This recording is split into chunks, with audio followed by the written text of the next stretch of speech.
Alright, horror nerds, let's be honest for a second. We all absolutely dread family reunions, don't we? The awkward small talk, the judgmental looks. It's a nightmare.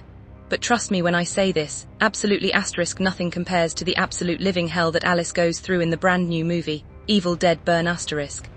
This highly anticipated horror flick just dropped in theaters, and it is absolute unadulterated, blood-soaked madness from start to finish. Sébastien Vaniček, the brilliant director who recently gave us the skin-crawling, nightmare spider movie-infested asterisk, has officially taken the keys to the infamous Deadite universe, and guys, he literally sets the whole franchise on fire. The big question on everyone's mind right now is simple. Is this actually the scariest, most brutal Evil Dead asterisk movie we've ever seen? Or does it just burn down the incredible legacy built by Sam Raimi?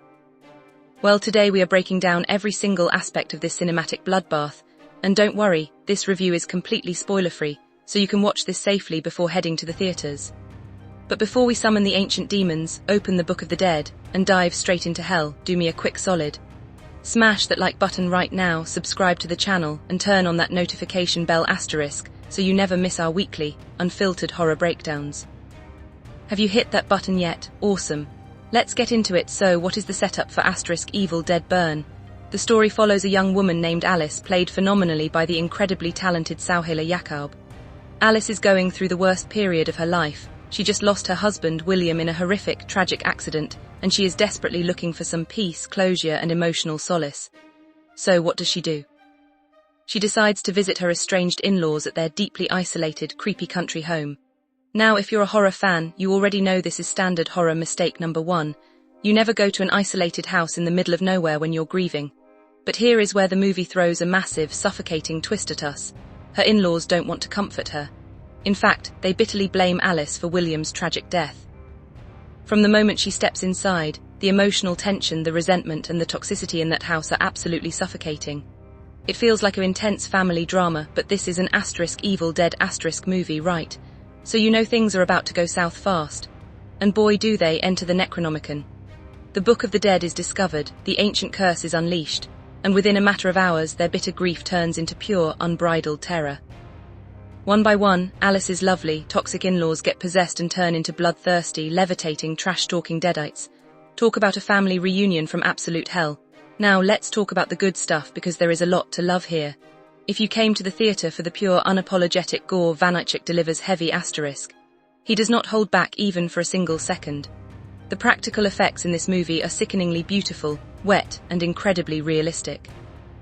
We are talking about flesh tearing apart, bones snapping in ways they definitely shouldn't, and one particular terrifyingly creative staircase scene involving a motorized stairlift that will literally make your jaw drop to the floor.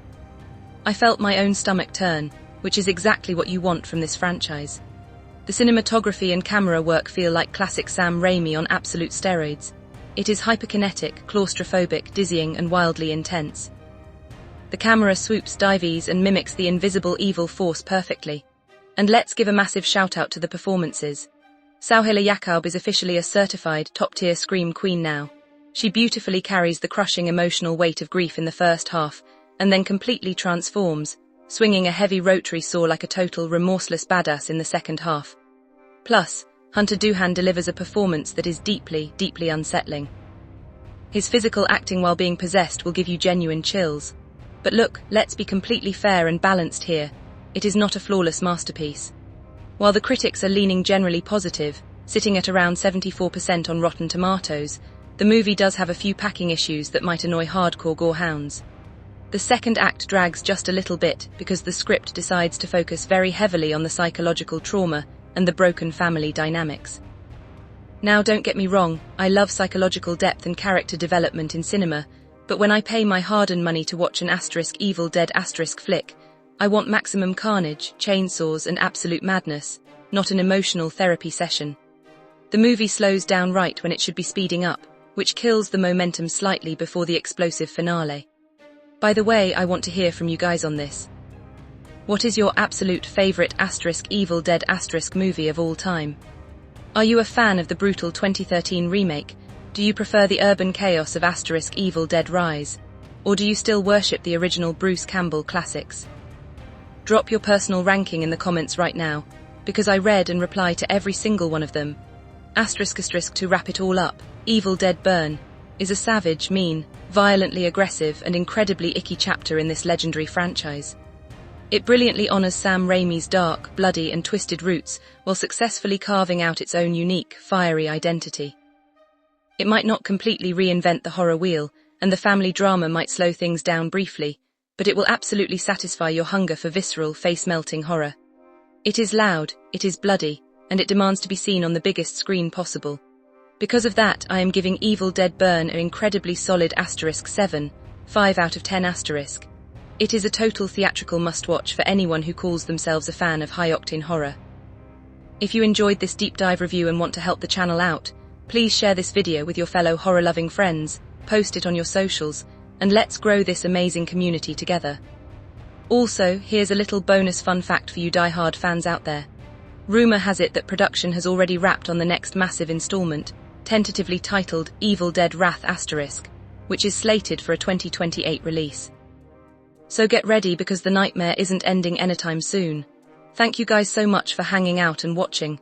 Stay spooky, watch out for ancient books, and I will see you in the very next video. Peace out.